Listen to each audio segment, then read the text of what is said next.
Hello everyone and welcome to PlumesCast. My name is Seth, aka PhantasmaPlumes, and I'm coming to you pre-recorded from the Observatarium. As always, I thank you for tuning in today. Alright, so before I get started in here today, first off, I want to be upfront and say this is the first live recorded podcast I've done in give or take a month or so. Somebody can fact check me because honestly, I should have fact checked prior to recording, and I didn't. But you know, professionalism, what's that? I don't fucking know. But anyway, hello everyone. It's a beautiful Thursday night. We're recording this live on 4/13 with my wonderful Twitch audience. We've got Jello and Remu on deck. Probably some new people in here as well from the looks of things. But I do want to start off with this. So it is a running joke in the community that, you know, my my Anchor by Spotify ad, it no longer exists. So the one that we always make jokes of, you know, millennials are always starting podcasts thanks to Anchor by Spotify. Yeah, no, that doesn't exist. If you go onto Spotify and you listen to any episode of PlumesCast, it... Also, Marcus is here. Hello, Marcus. But if you go listen to PlumesCast on any episode on Spotify, the ad is gone. Because it turns out Anchor by Spotify is gone. And hey, yo, your boy is out some ad revenue now. But no, I've been wanting to do this one live for a minute. This is kind of a continuation of last podcast. Because at the end of last podcast, we kind of went through a whole... What happened to Anchor? Okay. Anchor basically became a new app within Spotify, so now it's like Spotify for podcasters. So the Anchor app doesn't actually exist anymore. It actually redirects you to this new site. It still functions about the same, but hey, Seth, is it true that all Gen X make podcasts these days? Not as much. Not as much. Gen Z, yes. Millennials, of course. But Gen X, that one's a little more debatable. But, no, so... As we kind of went on from the last podcast, at the end of it, I was doing a lot of self-reflection from a year ago when I was kind of, I wouldn't say depressed, but I was definitely tired and getting ready to move. Stress is probably the best era to put that as. And as I've continued to like do some reflection, do some reading into things, I realized something. In the past couple of weeks, really more in the past couple of months, partly thanks to the amazing Foxwife that I have, and partly thanks to you guys, my community, allowing me to be more expressive in everything that I get to do, I realize that I myself have a lot of healing left to do. And I myself have an inner child that, honestly, I need some time to restore. You know, and I'm not saying all this to, like, begin podcasts with saying, oh, I'm so broken, I'm so this, I'm so that. But it's not, you know, that's not the air I want to have when talking about this. In fact, the reason why I wanted to do this live was because I wanted to be upfront. I want to be transparent. When dealing with trauma, with dealing with past experiences, it needs to be, you know, you need to be vulnerable. You need to be okay with being vulnerable. And you need to be able to say, I was hurt. And being able to grow and build off of that is what makes us stronger. And I hope that by me presenting myself in such a way, giving, you know, an open avenue for chat to come up and say, you know, anything they want to say, like Remu says, Seth, the heck is an inner child? My lawyer says you need to clarify before law enforcement starts asking questions. Jesus fuck. Okay, you know, I could lead into that off the rip. So, your inner child is kind of a metaphor for your mental health to some degree. You know, we talk about it as, you know, the kid inside you that never got to live because of experience A or experience B. And when in reality, it's more talking about your right side of brain, your creativity, your, you know, the whole side of you that does, like, creativity, imagination, and it's kind of weird to explain, and I'm trying to break it down in a way that makes sense. But think of it like this. It's the side of you that helps, express yourself. It's a side of you that lets you be, not work mode 24/7. Is my inner child the reason why my ribs hurt? Maybe. But the whole thing about inner children, I should say, is at the end of the day, we need to understand that certain behavior patterns stem from being an abused child of sorts. Being, not exactly in tune with who your inner child is, and understanding the traumas that you've gone through as a kid. It's weird. It's entirely weird. And I'm be upfront. I love talking about this shit. I love being able to present this stuff to you. My lawyer informs me you're going to jail, Jello. Oh no. But I love being able to talk this stuff with y'all because it allows me to share more of what I'm learning with you. But it also, I hope, my shitty explanations at times encourages you to go and do more research on your own, because as we talk about this stuff, I want you to be like, maybe this does sound kind of like me. Because at the end of the day, when talking about mental health is still a concept that we as a society have failed to grasp at any level. And the things that I say versus the things that a scientific paper that will say versus a thing that somebody that's actually living through with mental health issues, or different mental health issues, all three of those are completely different sayings or different explanations. And it just kind of goes to show how little we really know about, trauma, growing up as a abused child, what kind of things that could impact. There's the running joke that if you follow astrology and everything like that, that your star sign basically dictates who you are. In a way, that's kind of how we should look at inner children. Because if you talk about, your inner child, your past, your traumas, just like really how disconnected you are from yourself, you can piece that back to how, star signs work. For example, I'm a Scorpio. By nature, they say that I'm supposed to be aggressive, violent, deep and brooding, and locked up like a motherfucker. In the same breath, you can say somebody who's gone through mental, or childhood traumas, who grew up with abusive parents, who grew up, for example, the youngest child being the perfectionist. When they get out into the real world, they have, self-worth issues.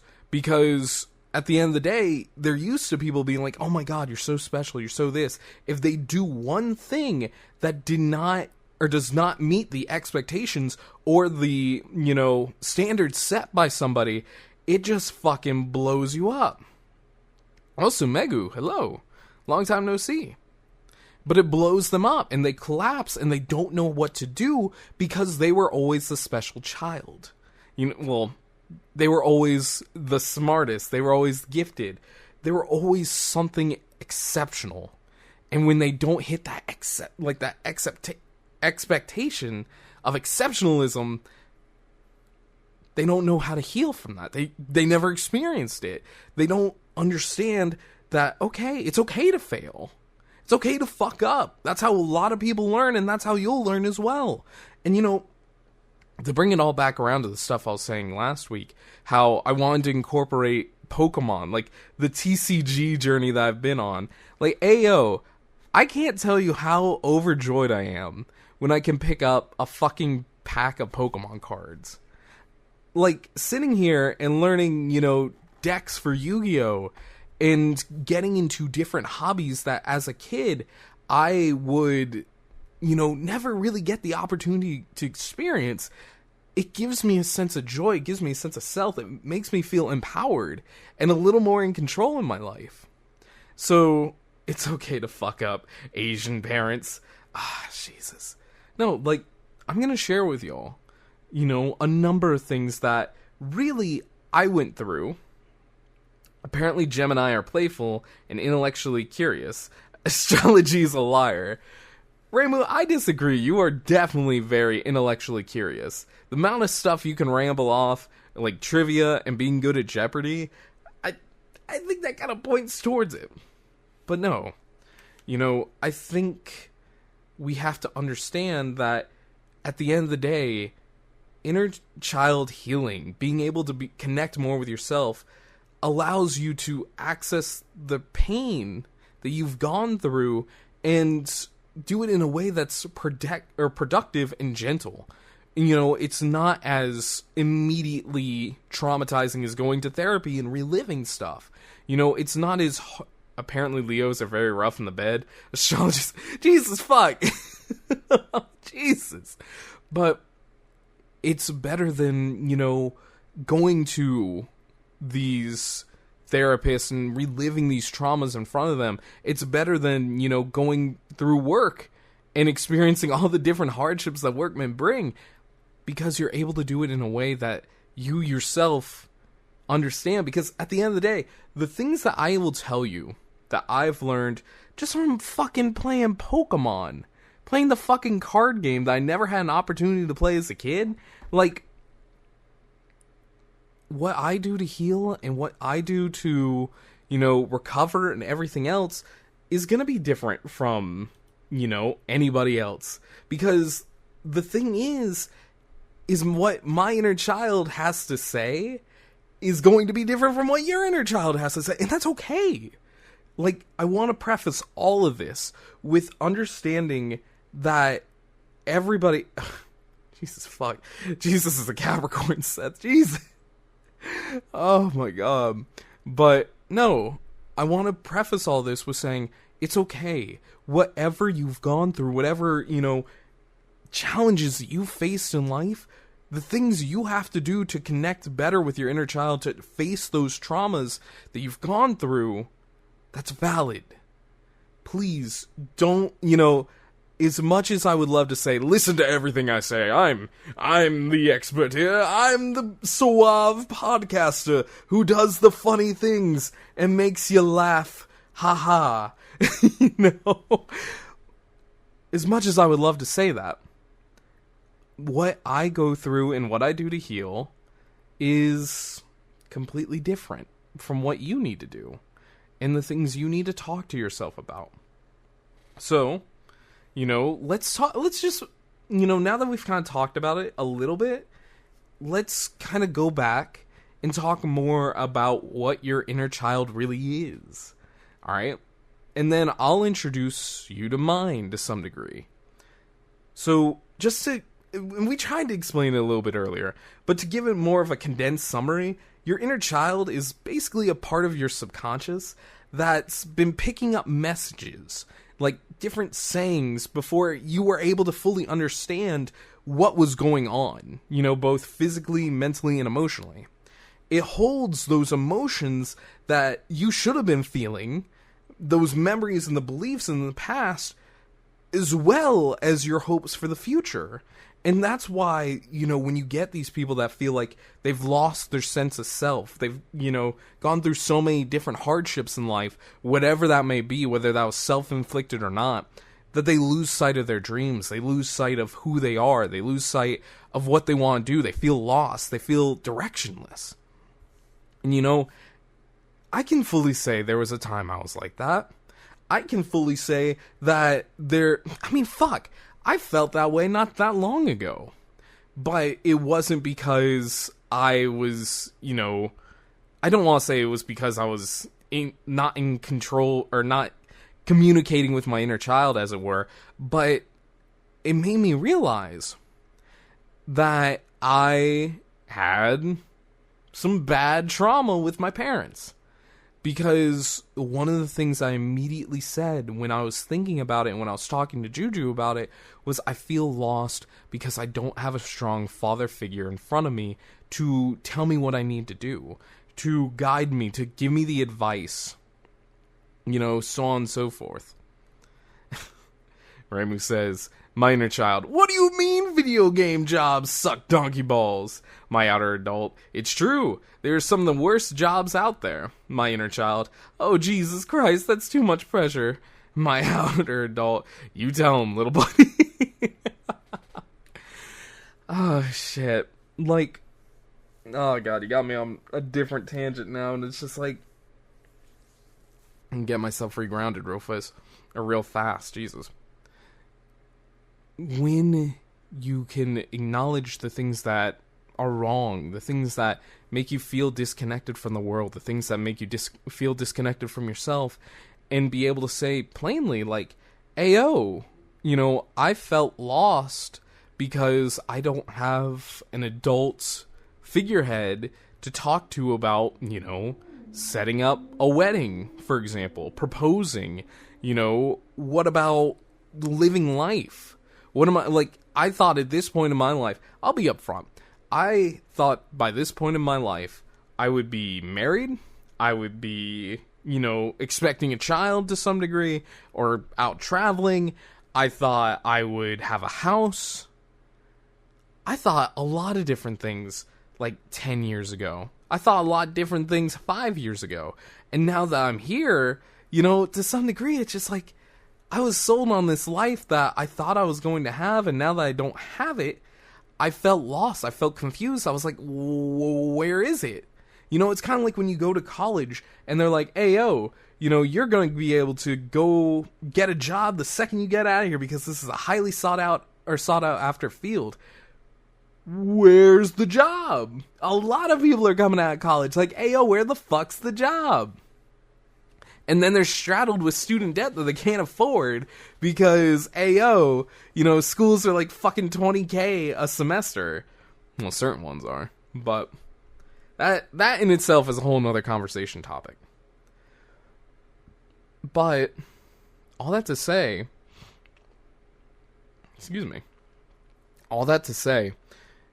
there is a whole world of things that I felt like I didn't know.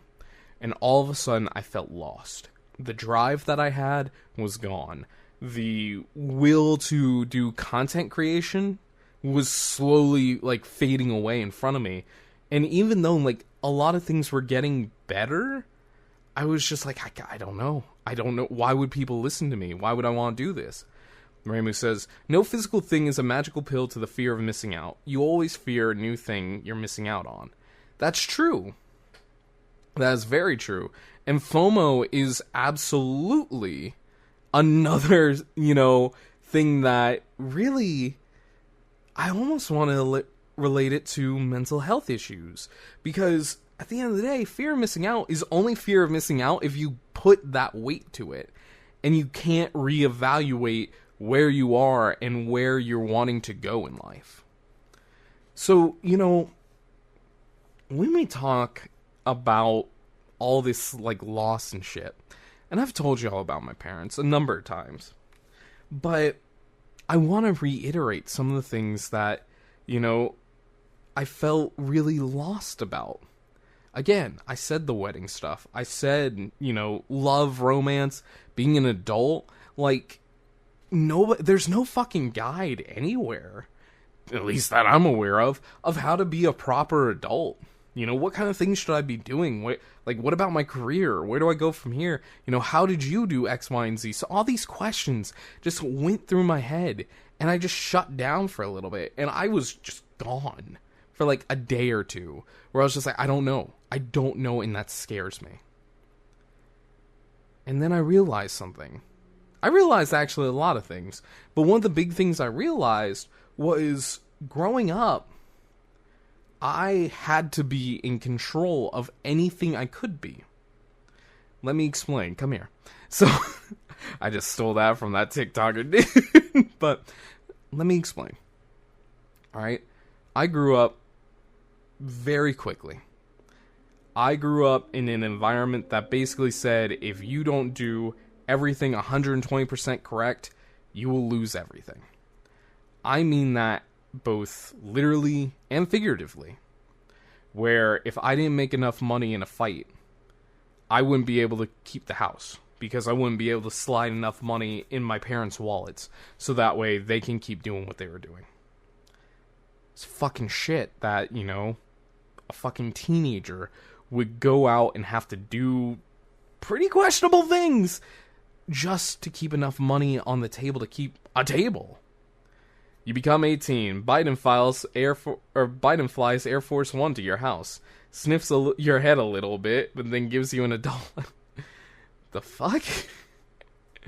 Oh man, I shouldn't read these things when I'm getting into my tangents.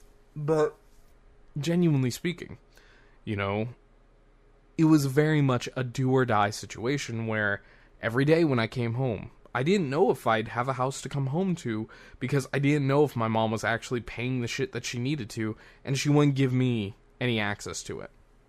You know, it was very much a question of, am I gonna be okay?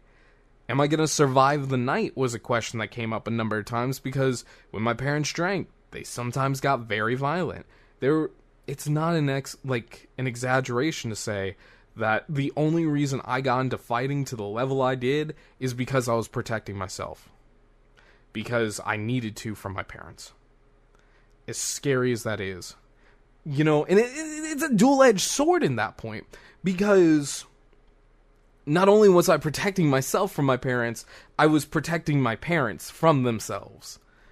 And I'd sacrificed so much of myself in that short time period to basically be a hero without any of the rewards. You know, like, yes, I had, you know, a roof over my head. And from the outside looking in, it seemed like we were pretty decently well off. And maybe that's the impression that my mom and maybe my dad wanted to have on the world.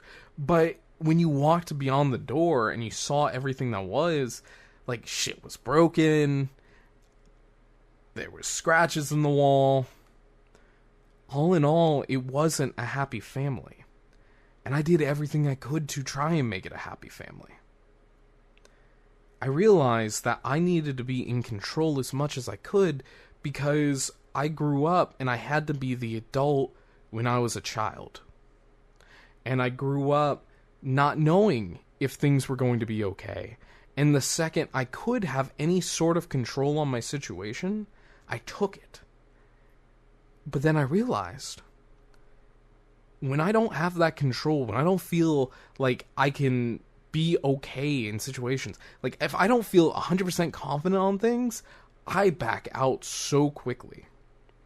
You know, or it takes so long for me to hype myself up to the point of being okay to say, all right, I'm going to put myself out there. Like, you know what the biggest thing about being a content creator is? The biggest thing about being a content creator is being able to go out just to Twitter, to Tumblr, to Facebook, to, you know, what have you, and put things out there for the world to see. I suck at that. I'm terrified of that at times because I had to be a perfectionist, and if I don't have that control, it's just like I don't know how people are going to react. I freeze because, again, how do you hype yourself up exactly? A lot of it is, you know, being able to talk to myself and be like, it's going to be okay. It's worth it. It's worth it to, you know, put yourself out there. It's worth trying to do these experiences because at the end of the day, we don't know how much time we have. If I don't take this shot now, when will I get another chance to? I think about the Vegas trip.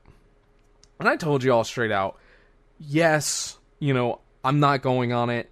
I kind of canceled it because no one else in the company was going.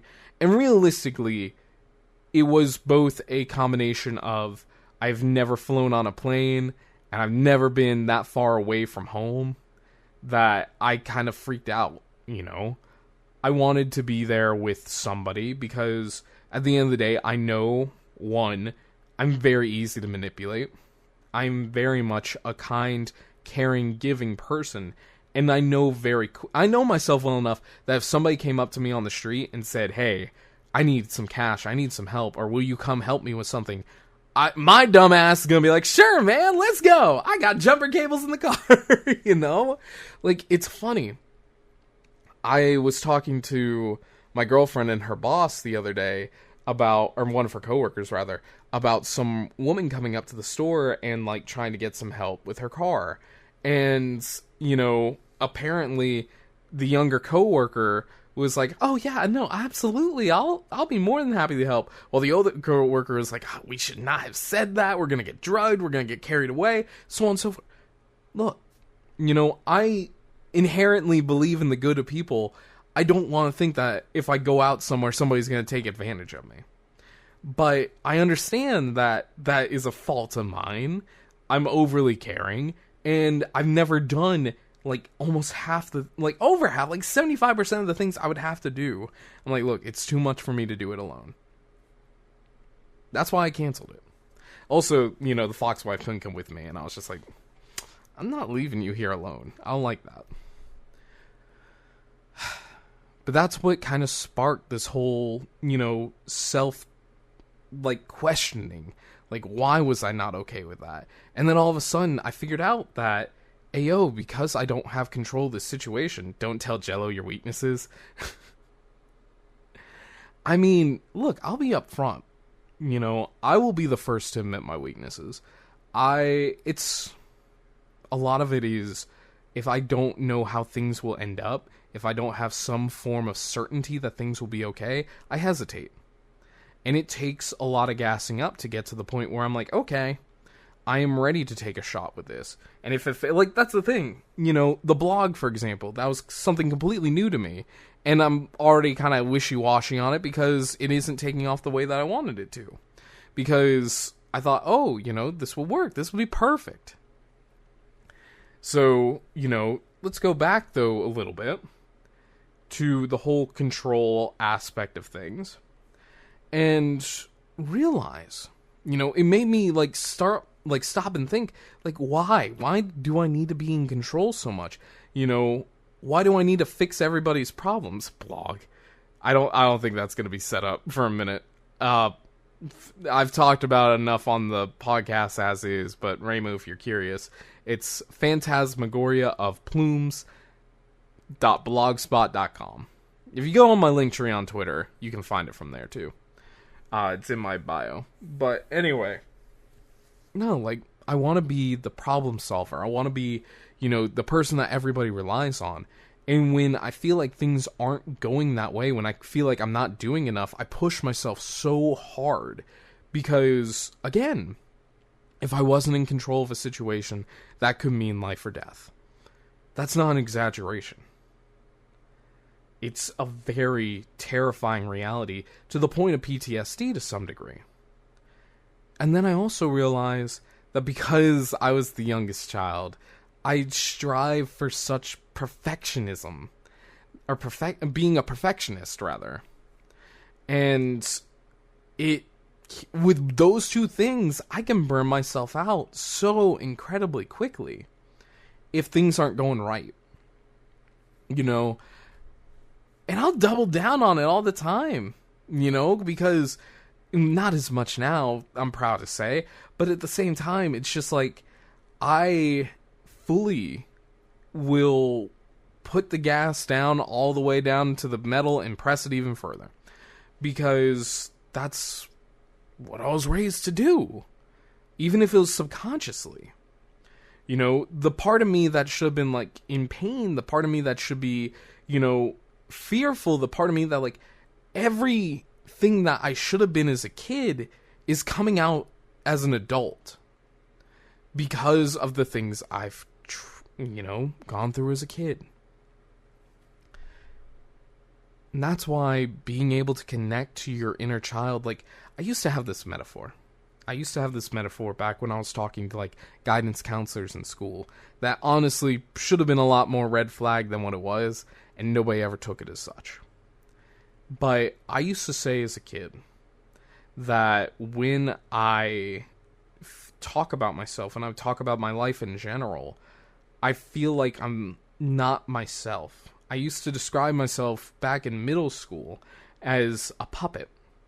Because I was always smiling. I was always, trying to make people happy. I was jumping through every hoop that somebody would put in front of me.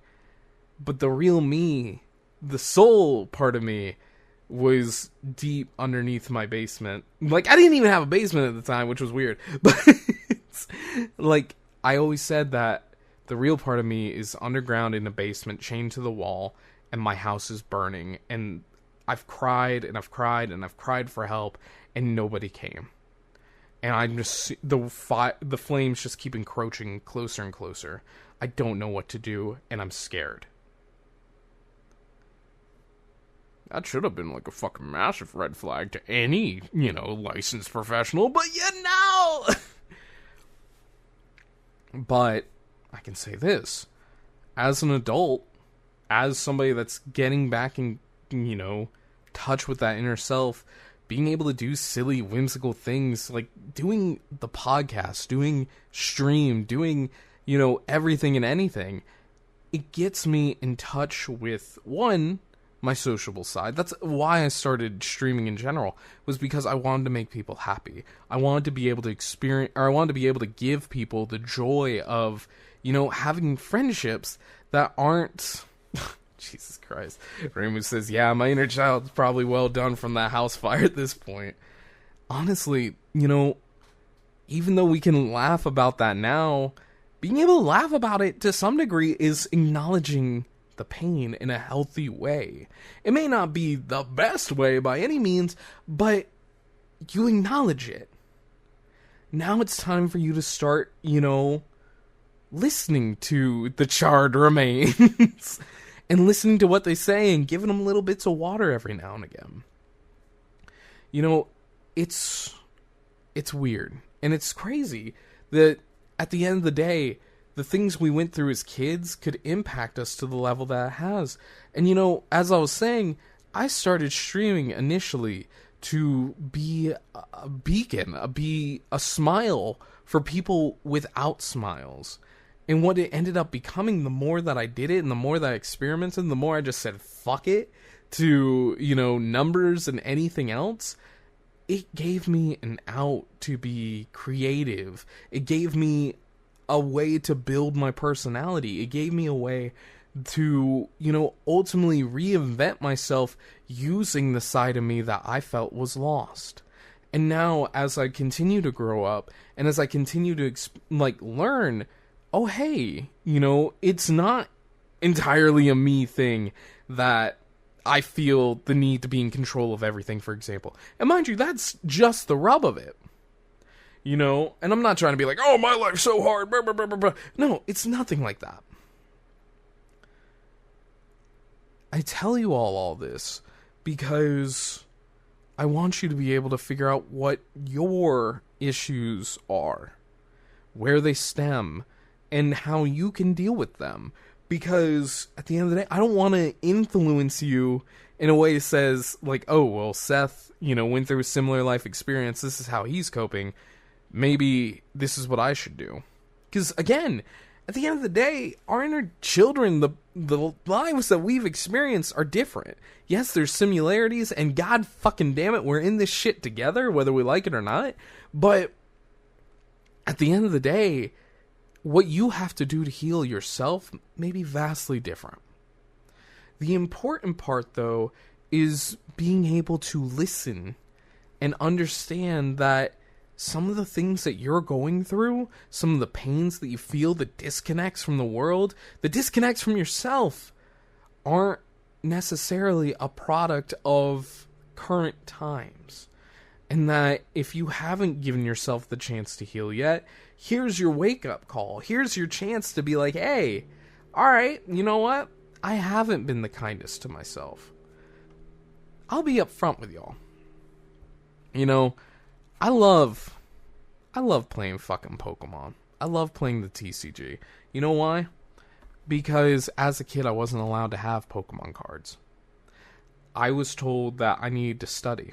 I was told that wasting money on Pokemon cards was stupid.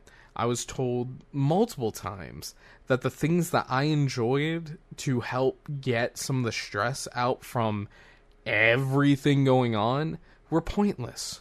That I was wasting my time, wasting my youth. And fuck that. I can easily say that now as an adult. Fuck them. Fuck that. I used to be very musically inclined. You will never believe that now. because I can't play keyboard worth shit. But there was a time that I used to play keyboard. I was self-taught. I was learning Toho songs because it gave me an out. It gave me something that was so unique, something so personal, something that was so, you know, it was something that no one else had in that house or around me. And you know what happened? My mom took the keyboard and sold it. The good old, I'm an adult, buy all the ice cream and cookies in the store because I can. You know, yes and no. I'm not saying, you know, go out and buy all the cookies and ice cream in the world because you can. That's not what I'm saying at all. It's being able to be creative. Being able to indulge yourself in something silly. You know, being silly in general. Being, you know, it's weird. It's weird to hear, you know, another adult be like, "Oh, you're acting childish." Fuck you! You know, what's being an adult at the end of the day? You know, you have to be able to be honest with yourself. And be able to, you know, embrace your inner child, because at the end of the day, it creates a new self-awareness, a new, you know, reality where you can be who you want to be. We easily see that our inner child is still alive and still showing up in our adult life, because at the end of the day, sometimes you think mass buying desserts in stores and silly? I think that's plenty silly. But no, like, for example, acting like an actual child, having an outburst, you know, throwing a temper tantrum in a meeting that doesn't really necessarily need it. You're just like, bro, what the fuck are you doing? It's just proof at that point that, you know, you kind of got fucked up. And you're not giving yourself the chance to heal. Like, if I can just give a couple of examples of knowing that your inner child is fucked. You know, I say fucked. It's not. It's recoverable. But, look. You avoid conflict. You have fear of abandonment. And look, I'll do you a favor. I'll give you a count. Now, mind you, all my Spotify listeners and everybody else won't be able to see this, but I'm giving hand count. I'll count it. You know what? Fuck it. I'll count it. Fear of abandonment or being let go. 1. Avoiding conflict at every chance possible. 2. Feeling guilty for standing up for yourself. That used to be me as a kid, because I felt like my life was pointless. But difficulty setting boundaries, because you never had a safe home, a safe environment to call your own. So whatever you needed to do to get any type of safety, you would do it. That used to be me. And people-pleasing behavior. That's number 3. Mind you, it's nowhere near as bad as, you know, as bad as it used to be. But it's something that's still there. And, you know, being able to heal from it, it's hard. And I don't want to, like, make it sound as like, oh yeah, no, this is something you can heal super easily. It's not. It never will be. But being able to take small steps. Like, look, I want you to ask yourself, like, what kind of hobbies did you want to pursue as a kid that you never did? I wanted to cook. I got to do that with y'all. I got to share that with y'all as I taught myself how to cook, because I never had the luxuries of buying some of the ingredients that I got and buying the cookware that I have. I wanted to play the Pokemon trading card game. I wanted to do art, and now I have a tablet that I, you know, practice with. I wanted to, at the end of the day, be a beacon for wellness, for being a beacon for kindness, to remind people that at the end of the day, we're all human. and we can all be friends. It's weird. Like, as a kid, that's what I used to say. Nowadays, it's like, oh, let's be peaceful, you know?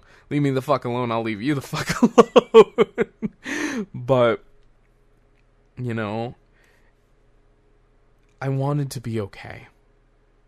That's what I wanted to be as a kid. And as an adult, I don't know what okay is. Because I was so badly fucked over by alcoholic parents, by money issues, by bullies, by, you know, just a whole bunch of shit. You know, getting involved with quite literally illegal activities that probably could have put me, if not 6 feet under, behind cell. Or behind a jail cell. Or within a jail cell. And look, I talk about it, you know, not fondly. Street racing was the biggest thing that I really got into. And I did it because fast money, and it was a stupid way to blow off steam. And it was safer than fighting people. And it was a little more legal. But, you know, I tell y'all all this because I want you to be able to sit with yourself and be able to ask yourself, you know, maybe is some of the things I'm going through a product of some of the things I grew up with? And look, you know, it's scary. I've said it before and I'll say it again. It's scary to admit that you're hurting. It's scary to, you know, say that you're not okay. But that's part of the reason why I wanted to do this episode live with y'all, because it's important to be vulnerable. And I want to give you a little bit of courage from me doing this live. Like, hey, y'all get like my true honest thoughts at times. And I want y'all to be able to ask questions and be like, make this interactive for you. But if I can come out and do it live to the internet, like genuinely, who knows if maybe one day down the line this shit blows up and then all of a sudden, like, oh man, PhantasmaPlumes is a little bitch because he got beaten by his mom and dad when he was a kid. Who knows, man? There are people out there that would give a full-on, you know, like a full-on... There's shit online, right? Of one of Mr. Beast's friends. This was something that was trending on Twitter earlier.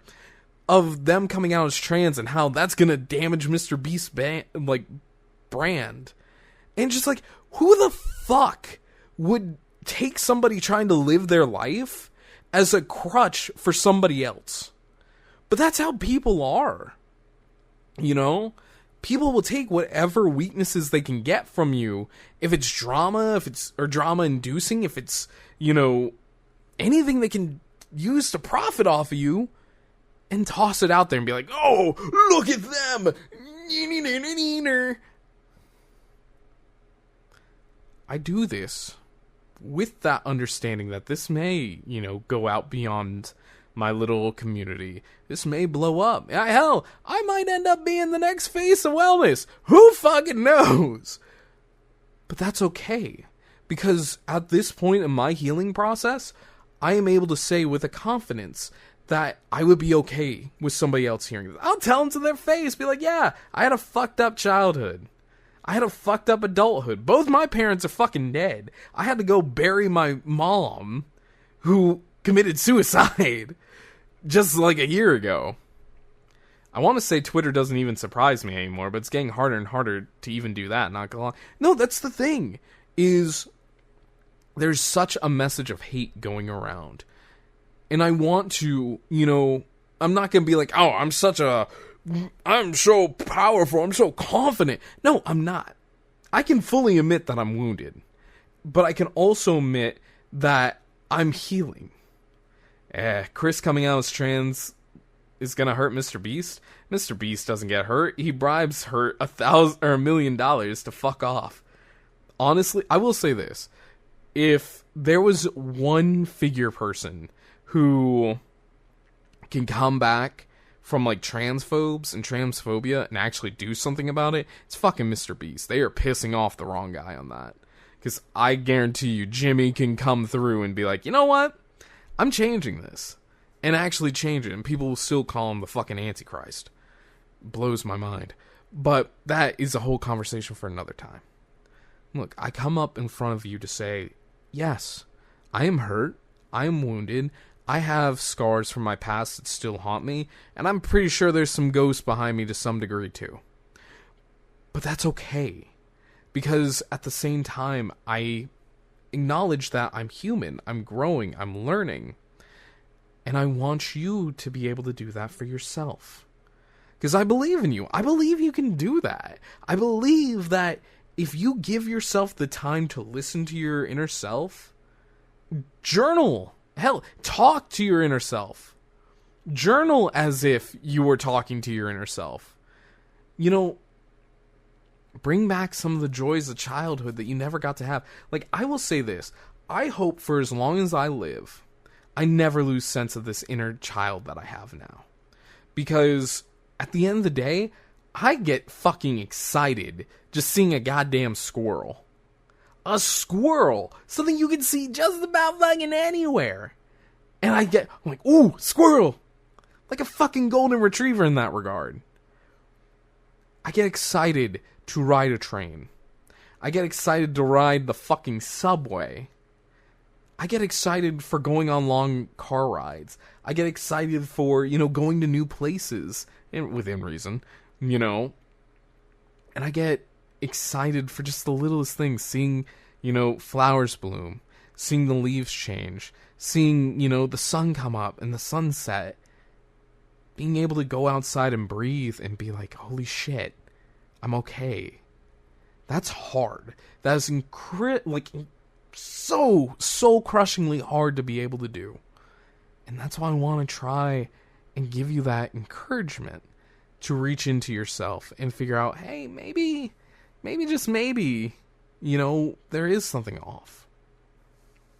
Squirrels are pretty fun. They're like little flag creatures. They really are. But, a lot, and like that's the thing. Growing up, I wasn't able to play with Pokemon cards. Now, I got fucking disposable income to some degree.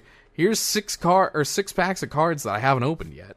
And I almost went and bought more. No, I promised the Fox wife. I'm like, look, I'm going to stop myself now. I'm going to put these cards that I have, because I got like 3 different, like, decently sized packs, or decently sized stacks of cards that need to go into the binder. I'm like, I'm going to organize these before I buy another set of cards. Also, the next set's been announced and pre-orders are open. I'm just like, maybe I hold on to my cash for a little bit. Ooh, they're coming for my money. But I draw. I have a tablet. I have a drawing tablet, and I have a Samsung tablet, because I wanted to be serious about it, and I wanted to draw and have fun. I go to the arcade every now and again. Mr. Beast pays Seth $10,000 to do a backflip into a pool of slime. I would fucking do it. Ayo, as a kid, I used to be able to do front flips from jumps, because I was just that good shape. I don't think I could do that now, but I could probably still do a backflip, especially if I got off a fucking diving board. But, it's okay. Like, if you see something childish, or quote-unquote childish, that you want to go fucking do it. Have fun. Like, I went to a mini-golf course the other day with the Fox wife. It's called Putt Nation, alright? And, here's a free promo for them. It was overpriced as hell, but they let us play both sets of courses. The hole itself, like the little build for the holes, were so fucking tiny. You could go from one wall here to one wall over here, and that's about the size of a single course. And you paid like $30 for 2 people to play 9 holes. They let us play all 18 because it was so dead in there. And it's a new place that they're trying to build up. But the wildest part of it was, as stupid as it was, and as flimsy and like really overhyped. Like, each hole had its own gimmick, and honestly, it probably was not worth the money for what it was. But it was fun. It was fun. It's okay, Seth. I got you. I'll go buy a ball pit. Rainbow, go buy a ball pit. Absolutely, go fucking have fun. That's the whole thing I'm trying to get to is, Go have fun. If you see something stupid that's going to be a little impulse purchase and you can do it within your means, fuck yeah. Go get yourself a little kiddie pool. Splash around in that bitch. If you see a bath bomb, get you a bath bomb. Have fun. Oh, they cost $60. Fuck the inner child. Oh no. I would understand if you want to cancel your sub for a couple of months so you could pay for that. By all means, please do that. I am the bath bomb. There you go. Like, straight out. Do things that make you happy. Go to the arcade with your friends. Go, do mini golf, even if it's stupid. Even if there's like a bunch of kids. Bring a buddy. Make a fucking day out of it and have fun. Connect to your inner child, yo. You see a kitty... Exactly! No, I'm not... I'm not even joking about that at this point. Just bring back some of the joys you had as a kid. If you want to eat Lucky Charms, get you some... Hey, yo, I'll say this. I am so fucking close to buying a thing of kid cuisine. The only thing that's stopping me from buying some fucking kid cuisine is I'm worried it's gonna taste like ass. And I'm just, because they've changed the recipe so fucking much. And it's just like, I don't want ass. No ass for me, thanks. But that's what I'm saying. Go get, if you had a hobby that you had to neglect as a kid, or as a teen, or as an adult even, go out and do it. If there was something, no ass? If there was something you wanted to do, that was outside of your means as a child, but it is in your means now. Like for me, playing Pokemon. I don't want ass. No ass for me, thanks. God, I swear you get so many quotes from my podcast streams. But go. Have fun. Fuck around. Get some buddies. I guarantee you if your friends are really your friends, they will absolutely show up for some laser tag. Shit. That's what I'm telling you, though. Be able to leave the door open to your inner self. That inner child, that wonder that has the shimmer in your eye. Figure out what made that inner child happy. What gave them an out back when you were going through it. And then bring that into your current adult life. If it's gaming... Dude, go fucking play a video game. I can't tell you how often I played Kirby Air Ride as a kid, and that's still my comfort game. If you want to go and get a new book, you want to read a book on something you weren't allowed to read as a kid, fucking go. I always wanted to dive into the Jupiter spot when I was a small creature. Elon Musk, I promise I won't call you dipshit no more if you make that happen. Thanks. Oh, Lord. But no. All that to say, when you are able to connect to your inner child, you find that sense of creativity. You find that spark. You find that joy that a lot of us are missing because of the pandemic, because of work bullshit. Look, you can't go 5 minutes online without seeing somebody being like, Ayo, the world is shit and here's why. And you know what? Yeah. At the end of the day, sometimes the world really is shit. The fact that, for example, a fucking missile got launched from North Korea yesterday, ayo, that's some shit. That was terrifying because, ayo, if that hit Japan, that's World War III starting right there. Because we're allies. But that's scary. You go online and you see all this, mass shootings. You see hate. If you're trans, God fucking bless you right now. Because there's so many people that want you dead. And you can't tell who is a real ally or not. Which, by the way, hi. We're allies here. My community is always going to be welcoming to anybody. The world is really shit. And paradoxically, there are more happy people than unhappy people. It makes no sense, but it's life. It is. But at the end of the day, you have to do what makes you happy. So long if it's, not anything goddamn crazy. please don't say anything like, oh, I love punching grannies on the side of the street. That makes me happy. Like, hey, yo, go play GTA. Get that out of your system, and then talk to a therapist about that. Trans rights and non-binary rights, because you gotta specify these days. I got demoted to an ally now? What do you mean, Jello? But no, genuinely speaking, like, the world is a terrible place at times. It's scary, and honestly, a lot of us don't know what the fuck we're doing. Anyone who says that they do is probably lying. Or, has done a lot more thought on it than really matters, and you can ask them, like, let's talk about some of that. But, all that to say, go buy yourself some candy. Go get yourself some ice cream. Go get a new game. Go do what makes your heart sing. What would the inner you do? What can you do? And, like, that's the same. Now, all that to say, you can't spend your entire life chasing this childhood innocence. You know what? You're right. But I'm buying Guilty Gear right now. There you go, Jello. Seriously. Buy yourself something nice.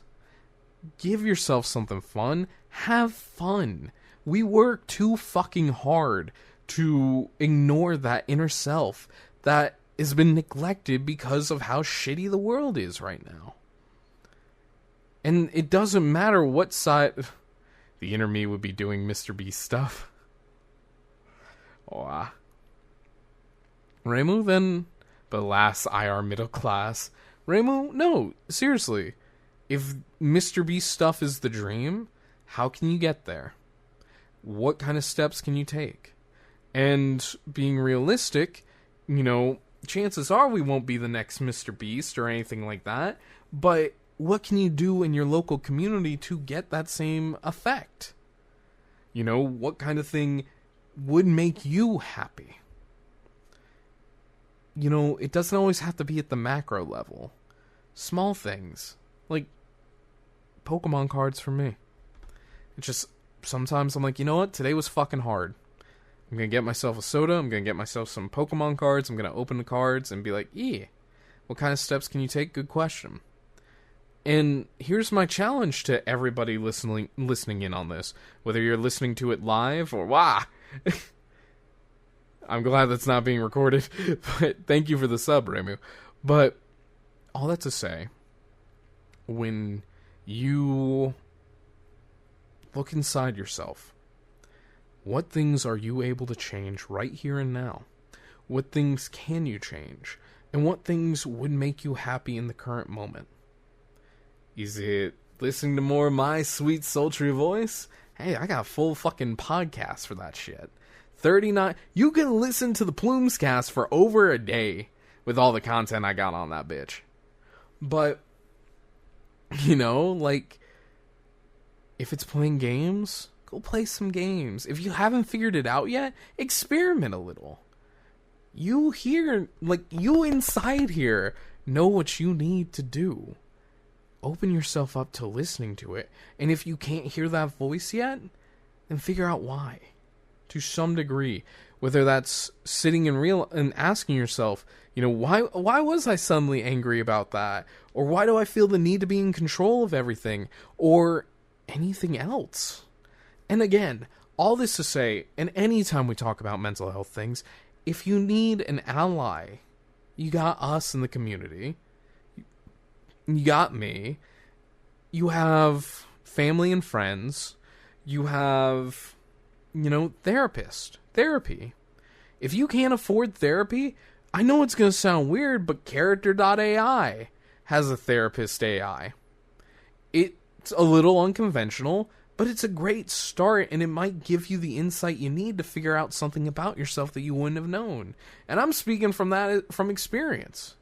Because I never realized that I was so disconnected from my inner child until I went and talked to the fucking Character AI therapist. And I was like, I feel like I'm not doing well at work.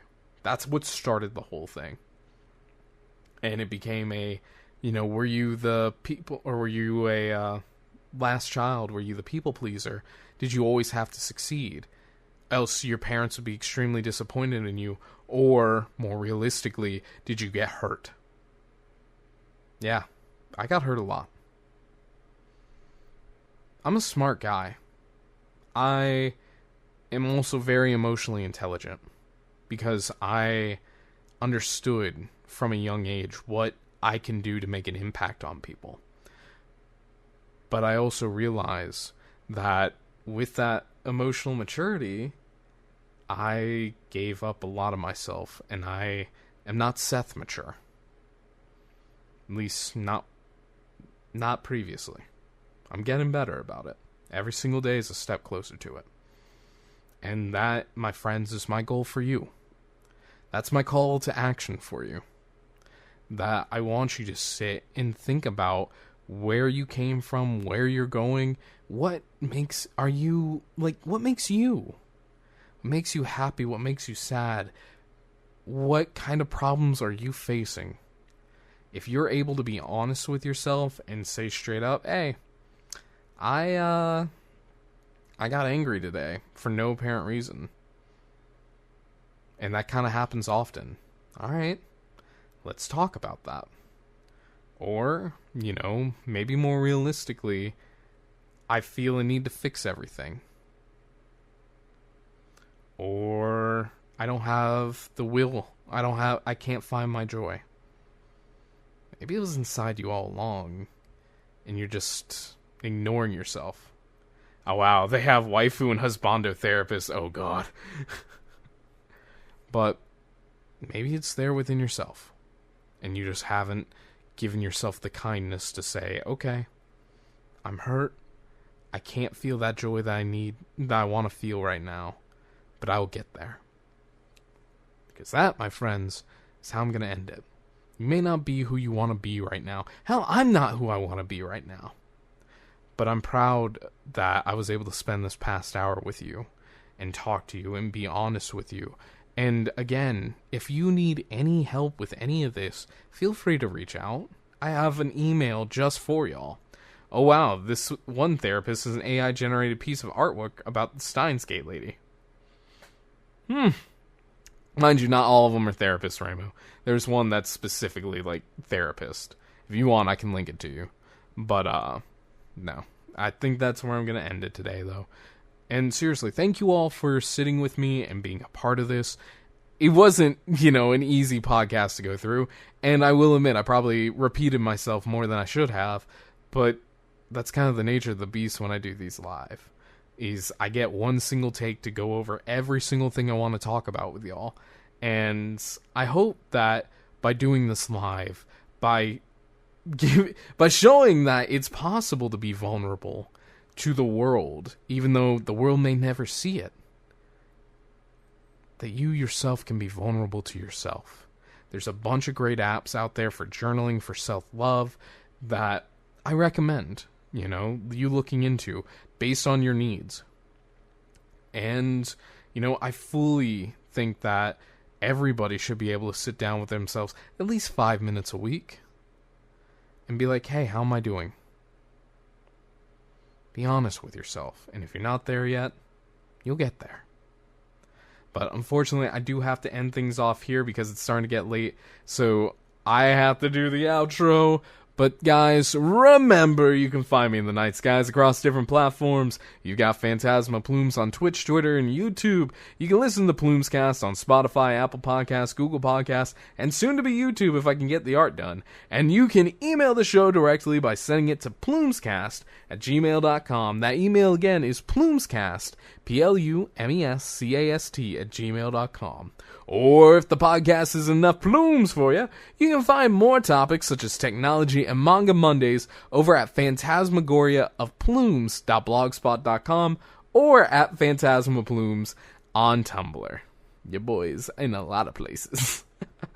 But thank you all again so much for listening in, and as always, I'll talk to you again from the stars very soon. Until next time, everybody, I want to hear what kind of things you're going to go out and buy your inner child, because damn it, I'm curious. But until next time, everybody, bye-bye!